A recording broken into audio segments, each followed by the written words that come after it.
आज आपको सुनाएंगे सोमवती अमावस्या की कथा। एक साहूकार के 7 बेटे, 7 बहुएं और एक बेटी थी। साहूकार के घर एक ब्राह्मण भिक्षा मांगने आता था। ब्राह्मण को साहूकार की बहू भिक्षा देती थी तो वो ले लेता था, लेकिन जब बेटी भिक्षा देती थी तब वह भिक्षा नहीं लेता था और कहता कि बेटी, तुम सुहागन तो हो, पर तुम्हारे भाग्य में दुख लिखा है। यह बात सुनकर बेटी को चिंता होने लगी और उसका शरीर कमजोर होने लगा। तब एक दिन उसकी माँ ने उससे पूछा कि बेटी, तुम इतनी चिंता क्यों करती हो और इन दिनों इतनी कमजोर क्यों दिखाई देती हो? तब उसने बताया कि एक ब्राह्मण भिक्षा मांगने आता है जो कहता है कि बेटी, तुम सुहागिन तो हो, पर तुम्हारे भाग्य में दुख लिखा है। यह बात सुनकर उसकी माँ ने कहा कि अगर वो ऐसा कहता है तो मैं कल सुनूंगी। अगले दिन जब वह ब्राह्मण फिर से भिक्षा लेने आया तो उसकी माँ छुप कर बैठ गई। जब बेटी भिक्षा देने लगी तो ब्राह्मण ने फिर से वही बात बोली। इतनी बात सुनकर उसकी माँ बाहर निकल कर आई और बोली, एक तो हम तुम्हें भिक्षा देते हैं और तुम ऊपर से हमें कोसते हो। तब ब्राह्मण बोला कि मैं कोसता नहीं हूँ, जो सच है वही बोलता हूँ, जो इसके भाग्य में लिखा है वही कहता हूँ। तब माँ ने ब्राह्मण से कहा कि तुम्हें यह पता है कि इसके भाग्य में दुख लिखा है, तो यह भी बता दो कि यह कैसे दूर होगा। तब ब्राह्मण बोला कि 7 समुंदर पार एक सोना धोबन रहती है, जो सोमवती अमावस्या का व्रत करती है। अगर वह आकर अपना फल दे दे तो इसका निवारण हो सकता है, नहीं तो विवाह होते ही इसके पति को सांप डस लेगा। यह बात सुनकर माँ बहुत रोने लगी और सोना धोबन की तलाश में जाने लगी। चलते चलते रास्ते में तेज धूप पड़ने लगी तो साहूकारनी एक पीपल के पेड़ के नीचे बैठ गई। उस पीपल के पेड़ में एक गरुड़ पक्षी का घोंसला था, जिसमें गरुड़ का छोटा बच्चा रहता था। साहूकारनी को घोंसले के पास एक सांप जाता हुआ दिखाई दिया, तो उसने उस गरुड़ के बच्चे को बचाने के लिए उस सांप को मारकर ढाल के नीचे रख दिया। जब गरुड़ और पंखनी आए तो घोंसले के पास खून देखकर क्रोधित हो उठे और साहूकारनी को चोंच मारने लगे। तब साहूकारनी बोली कि मैंने तो तुम्हारे बच्चे की जान बचाई है। यह सांप तुम्हारे बच्चे को डसने वाला था तो मैंने इसे मार कर गिरा दिया। गरुड़ ने सांप की ओर देखकर कहा कि तुमने हमारे बच्चे की जान बचाई है, अब तुम्हें जो मांगना है मांगो। तब साहूकारनी बोली कि मुझे 7 समुंदर पार सोना धोबन के घर छोड़कर आओ।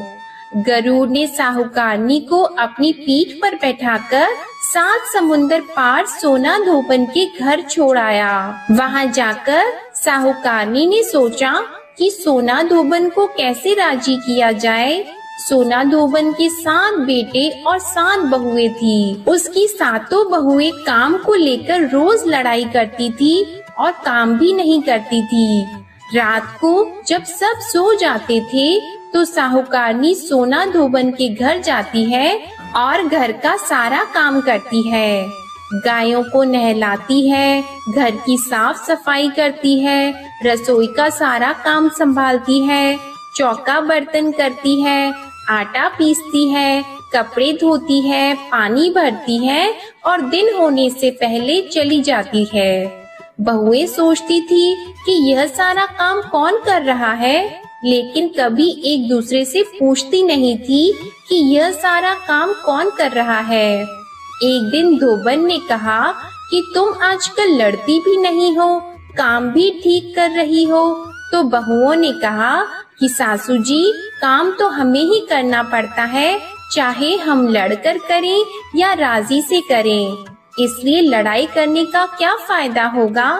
सोना धोबन ने सोचा कि आज देखा जाए कि कौन सी बहू काम करती है और वह रात को सोई भी नहीं। उसने देखा कि रात को एक स्त्री आई और सारा काम करके जाने लगी। तो सोना धोबन ने बोला कि तुम कौन हो और तुम्हें ऐसी क्या जरूरत है जो तुम इतना काम कर रही हो। साहूकारनी ने कहा कि जरूरत है तभी तो इतना सारा काम कर रही हूँ। सोना धोबन ने पूछा कि तुम्हें क्या चाहिए। साहूकारनी बोली, पहले मुझे वचन दो तभी मैं बताऊंगी। सोना धोबन ने वचन दे दिया और कहा कि अब आप बताइए। साहूकारनी बोली कि मेरी बेटी के भाग्य में दुख लिखा हुआ है, इसलिए आप चलकर उसका सुहाग दे दो और अपना सोमवती अमावस्या का फल दे दो। सोना धोबन अपने बेटे बहू से बोली कि मैं तो साहूकारनी के साथ जा रही हूँ। यदि पीछे से तुम्हारे पिताजी खत्म हो जाए तो तेल घी के कूप में डालकर छोड़ देना। फिर दोनों जने साहूकारनी के घर चली जाती है। साहूकार की बेटी का ब्याह होने लगा तो दूल्हा फेरों में बैठ गया। सोना धोबन दूल्हे के घुटने के पास कच्चा करवा रखकर उसमें दूध डालकर और तात का तार लेकर बैठ गई। थोड़ी देर बाद सांप दूल्हे को डसने के लिए आया। सोना धोबन ने करवा आगे रखा और तार से बांध दिया, लेकिन दूल्हा डर के मारे मर गया।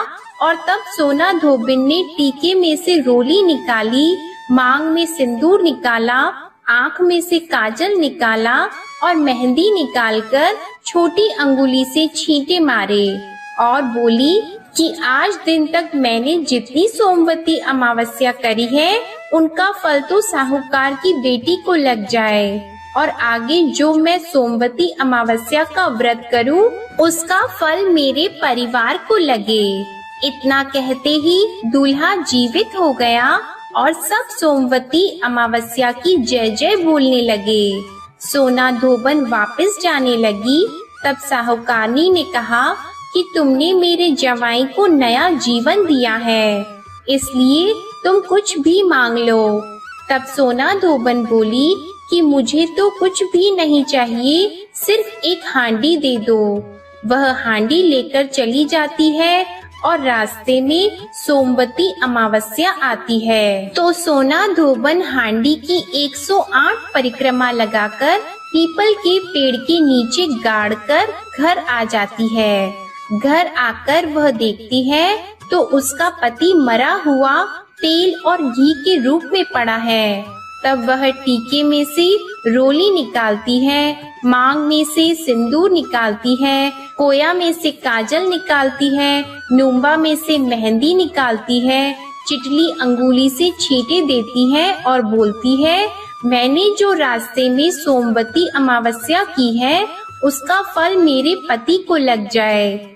इतना कहते ही सोना धोबन का पति उठकर बैठ गया और घर पर एक ब्राह्मण ज्योतिष आया और बोला कि जजमान सोमवती अमावस्या को मुझे दक्षिणा दीजिए। सोना धोबन बोली कि मुझे तो सोमवती अमावस्या रास्ते में आई थी तो मैंने कुछ भी नहीं किया, जो कुछ भी किया वह सब पीपल के नीचे ही गाड़ दिया। ज्योतिषी ब्राह्मण ने वहां जाकर खोद कर देखा तो उसे 108 सोने के सिक्के मिले। ज्योतिषी ब्राह्मण सबको घर ले आया और वो सोना धोबन से बोला कि इतना कुछ किया और मुझे बोला कि कुछ भी नहीं किया है। तो सोना धोबन बोली कि यह तो तुम्हारे भाग्य से ही हुआ है, इसलिए इसे तुम ही ले जाओ। ब्राह्मण ज्योतिषी बोला कि मेरा तो इसमें चौथा ही हिस्सा है, बाकी आपका जो मन हो उसे दे दो। सारी नगरी में उसने बोल दिया कि सब सोमवती अमावस्या का व्रत कीजिए। हे सोमवती अमावस्या, जैसा साहूकार की बेटी को सुहाग दिया वैसा सबको देना। सोमवती अमावस्या की कहानी कहने वाले को, सुनने वाले को और हुंकार भरने वाले को और अपने पूरे परिवार को देना। जय सोमवती अमावस्या। सोमवती अमावस्या की कहानी समाप्त होती है।